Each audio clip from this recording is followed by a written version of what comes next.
الحمد لله رب العالمين والعاقبة للمتقين والصلاة والسلام على سيد الأنبياء والمرسلين وعلى آله وصحبه أجمعين. أما بعد، فأعوذ بالله من الشيطان الرجيم. بسم الله الرحمن الرحيم.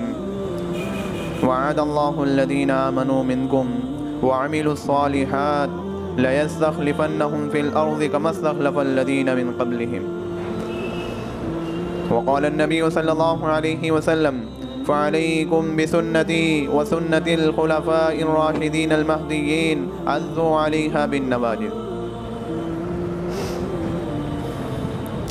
معزز سامعین، مکرم ناظرین و برادران عزیز، آج اسلام کے چوتھے خلیفہ حضرت علی المرتضیٰ رضی اللہ عنہ کے متعلق کچھ لب کشائی کرنا ہے.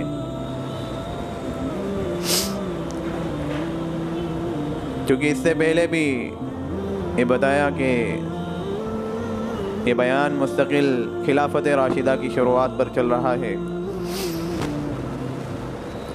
اسلام کے چوتھے خلیفہ حضرت علی المرتضیٰ رضی اللہ عنہ، آپ کے بارے میں حضور اکرم صلی اللہ علیہ وسلم نے کئی بار اپنے صحابہ کرام میں آپ کے فضائل اور آپ کے مناقب بیان کیے.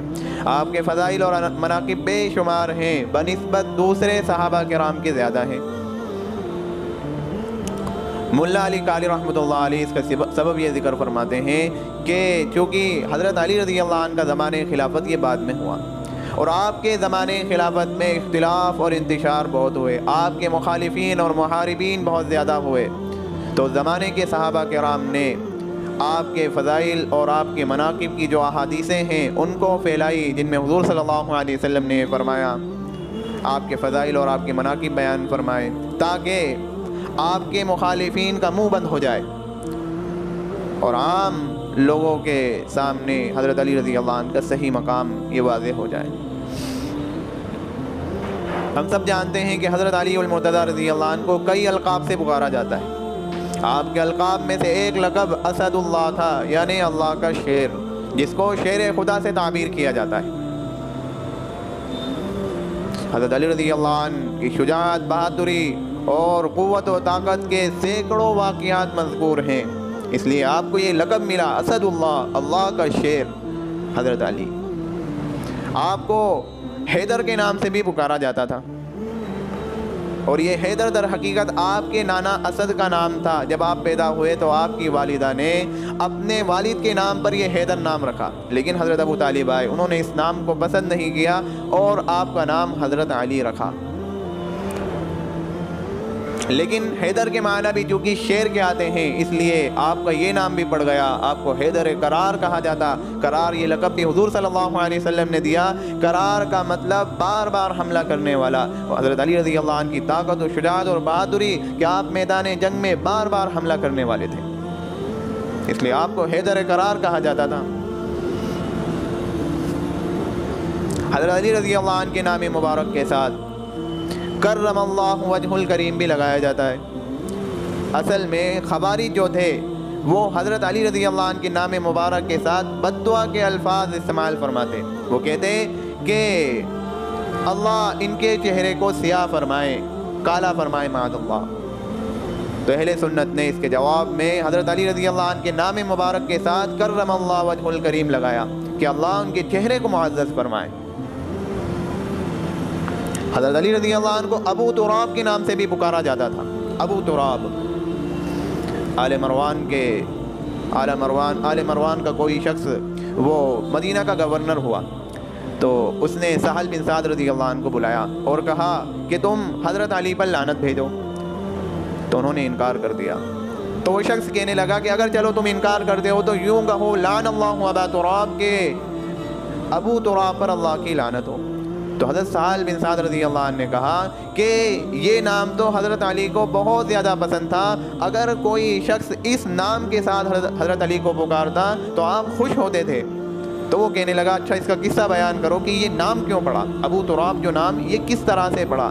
تو وہ کہنے لگے ایک مرتبہ رسول اکرم صلی اللہ علیہ وسلم حضرت فاطمہ رضی اللہ عنہا کے گھر تشریف لائے اور آپ نے حضرت علی کو وہاں پر نہیں پایا، حضرت علی موجود نہیں تھے، تو آپ نے اپنی بیٹی فاطمہ الزہرا سے فرمایا کہ تمہارے چچا کے بیٹے کہاں ہیں؟ تو انہوں نے کہا میرے اور ان کے درمیان کچھ باتیں ہوئی تو وہ غصہ ہو کر یہاں سے چلے گئے، انہوں نے یہاں پر کیل اللہ بھی نہیں کیا۔ تو آپ صلی اللہ علیہ وسلم نے حضرت انس رضی اللہ عنہ کو بھیجا، دیکھو علی کہاں ہیں؟ وہ گئے، دیکھا مسجد میں لیٹے ہوئے تھے، تو آ کر خبر دی کہ وہ مسجد میں لیٹے ہوئے ہیں۔ حضور صلی اللہ علیہ وسلم مسجد میں تشریف لے گئے تو آپ کے جسم مبارک پر ایک چادر تھی، تو آپ کے پہلو سے وہ چادر خسکی اور آپ کا جسم مبارک پر مٹی لگی ہوئی دیکھی، تو حضور صلی اللہ علیہ وسلم نے اپنے دست مبارک سے اس مٹی کو ہٹایا اور کہا قم یا ابا تراب، اے ابو تراب کھڑے ہو جاؤ۔ یہاں سے حضرت علی المرتضیٰ رضی اللہ عنہ کا ایک نام ابو تراب پڑ گیا، اور کوئی ابو تراب کے نام سے حضرت علی کو پکارتا تو آپ بڑے خوش ہوتے تھے۔ حضرت علی رضی اللہ عنہ کے بے شمار فضائل ہیں۔ غزوہ خیبر کا موقع ہے، حضور صلی اللہ علیہ وسلم نے فرمایا کل میں یہ جھنڈا ایک ایسے شخص کو دوں گا جس کے ہاتھ پر یہ قلعہ فتح ہوگا۔ تو اور وہ اللہ اور رسول سے محبت کرتا ہے، اللہ اور رسول بھی اس سے محبت کرتے ہیں، تو صحابہ مشتاق تھے، صحابہ کے اندر اشتیاق تھا کہ وہ کون شخص ہوگا جس کے ہاتھ میں جھنڈا ہوگا اور جس کے ہاتھ پر یہ قلعہ فتح ہوگا۔ تو اگلے دن حضور صلی اللہ علیہ وسلم نے جس کے ہاتھ میں وہ جھنڈا دیا وہ شیر خدا حضرت علی المرتضیٰ رضی اللہ عنہ تھے۔ خیبر کا وہ قلعہ جس کا دروازہ انتہائی مضبوط تھا، جس کو 20 لوگ مل کر کھولا کرتے تھے، آپ نے اپنے ہاتھ سے اس کو کھیڑ کر پھینک دیا۔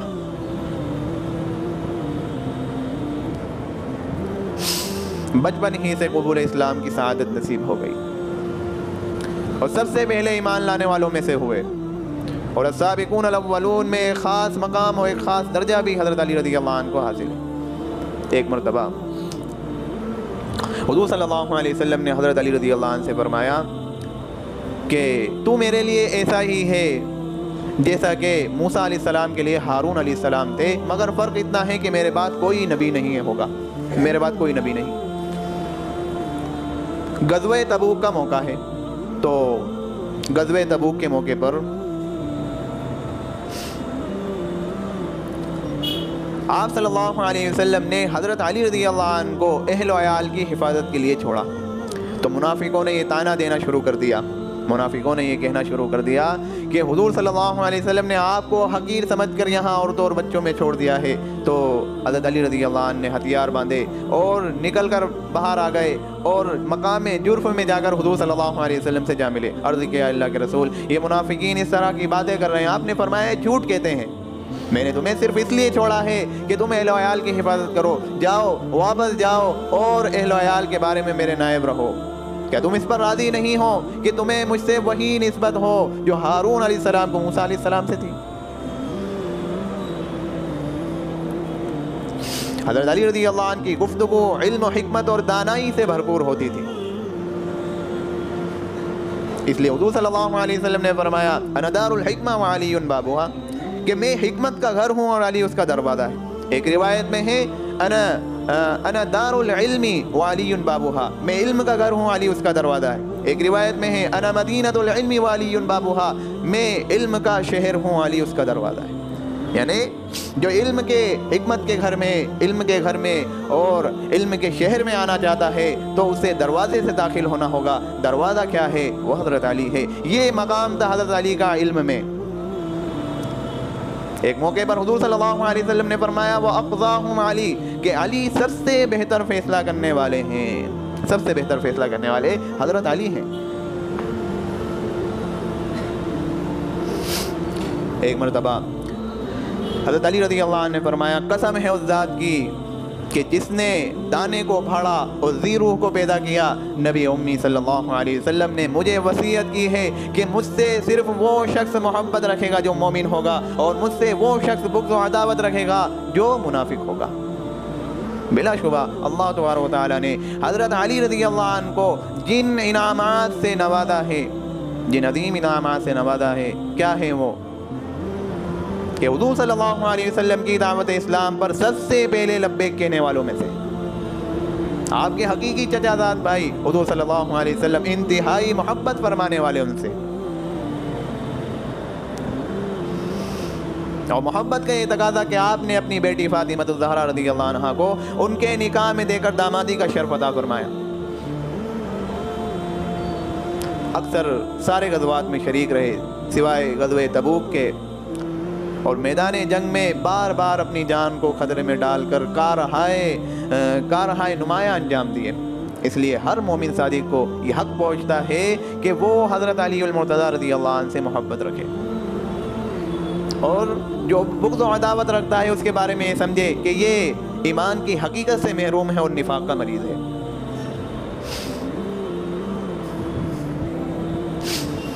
ایک مرتبہ رسول اللہ صلی اللہ علیہ وسلم نے حضرت علی رضی اللہ عنہ کا ہاتھ اپنے ہاتھ میں لے کر فرمایا، کیا تم یہ بات نہیں جانتے کہ میں سب مومنوں کے نزدیک ان کی نفسوں اور ان کی جانوں سے زیادہ عزیز ہوں؟ سب نے عرض کیا جی ہاں ایسا ہی۔ پھر آپ نے فرمایا، کیا تم اس بات کو نہیں جانتے کہ میں ہر مومن کے نزدیک ان کی جانوں سے زیادہ عزیز ہوں؟ صحابہ نے عرض کیا جی ہاں ایسا ہی ہے۔ پھر آپ نے فرمایا، اللہم من کنت مولاہ فعلی المولا، اللہم والی من والاہ عادی من عادا۔ اے اللہ میں جس کا مولا ہوں علی بھی اس کے مولا۔ اے اللہ تو اس شخص کو محبوب رکھ جو علی کو محبوب رکھے، اور اس شخص کو دشمن خیال کر جو علی کو دشمن خیال کرے۔ اس واقعے کے بعد حضرت عمر رضی اللہ عنہ نے حضرت علی رضی اللہ عنہ سے ملاقات کی، فرمایا اے ابو طالب کے بیٹے خوش ہو جاؤ، اب سے تم ہر وقت ہر مومن اور ہر مومن مرد و عورت کے تم مولا ہو یعنی محبوب ہو۔ حجۃ الوداع، حضور صلی اللہ علیہ وسلم کا یہ آخری سفر حجۃ الوداع سے واپسی ہے، تو حجۃ الوداع سے واپسی پر حضور صلی اللہ علیہ وسلم نے اپنے صحابہ میں خطبہ ارشاد فرمایا، جس میں اہم باتیں آپ صلی اللہ علیہ وسلم نے ارشاد فرمائی۔ ایک بات حضرت علی رضی اللہ عنہ کے بارے میں تھی کہ حضرت علی رضی اللہ عنہ کو اللہ تبارک و تعالیٰ کی طرف سے جو مقبولیت اور محبوبیت کا جو مقام حاصل ہے اس سے لوگوں کو آگاہ کیا جائے، اور حضرت علی رضی اللہ عنہ کے مقام و مرتبہ کو لوگوں کے سامنے بیان کرنے کی ضرورت اس لیے پیش آئی۔ اس کا پس منظر اس طرح سے ہے کہ آپ صلی اللہ علیہ وسلم نے حجۃ الوداع سے کچھ عرصے پہلے حضرت علی رضی اللہ عنہ کو یمن بھیجا۔ اب یمن کے قیام کے دوران کچھ صحابہ اور کچھ لوگوں کو آپ کے اقدامات سے کچھ اختلاف ہوا۔ جب یہ واپس آئے تو انہوں نے حضور صلی اللہ علیہ وسلم کی خدمت میں حضرت اپنے خیال اور اپنے احساس کے مطابق حضرت علی رضی اللہ عنہ کی شکایت کی۔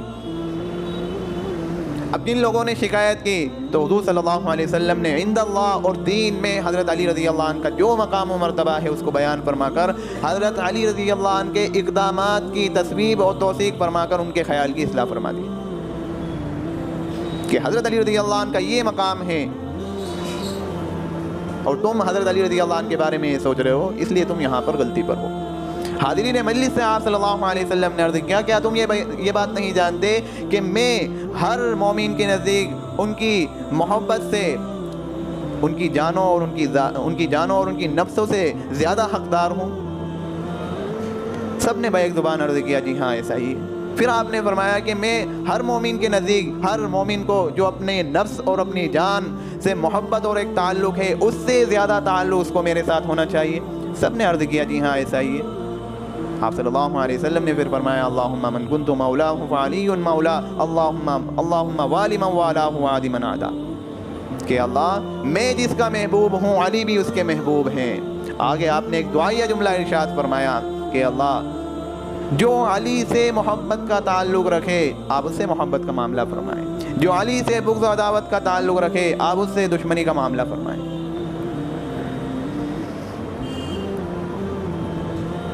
تو اس بات سے یہ پتہ چلا کہ اس حدیث میں جو مولا کا لفظ ہے وہ محبوب کے معنی میں ہے، لیکن شیعہ حضرات اس حدیث میں مولا کے لفظ سے آقا، حاکم اور سردار کا معنی لے کر حضرت ابو بکر صدیق رضی اللہ عنہ کے خلافت کا انکار کرتے ہیں، اور حضرت علی رضی اللہ عنہ کو خلیفہ بلا فصل قرار دیتے ہوئے اس حدیث کو مصداق بنا کر کہتے ہیں کہ حضور صلی اللہ علیہ وسلم نے غدیر خم کے موقع پر حضرت علی رضی اللہ عنہ کو اپنا جانشین مقرر فرمایا، اپنا جانشین بنایا تھا۔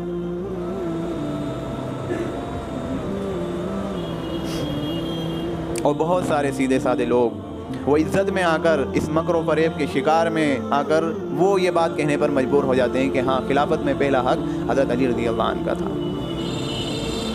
وہ تو حضرت ابو بکر اور عمر نے خلافت پر قبضہ کر لیا معاذ اللہ، خلافت میں جو پہلا حق تھا وہ حضرت علی کا تھا، یہ کہنے پر مجبور ہو جاتے ہیں لوگ۔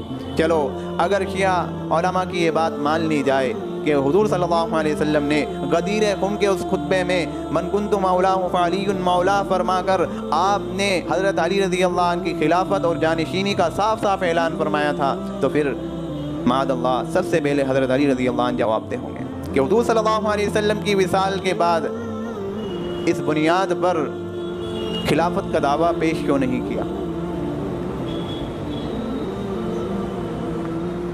خلافت کا دعویٰ انہوں نے پیش کیوں نہیں کیا؟ ان کے اوپر یہ فرض تھا کہ حضور صلی اللہ علیہ وسلم کی تجویز کی تنفیذ اور اس فرمان و اعلان کو عمل میں لانے کے لیے میدان میں آتے، اگر کوئی خطرہ تھا تو اس کا مقابلہ کرتے۔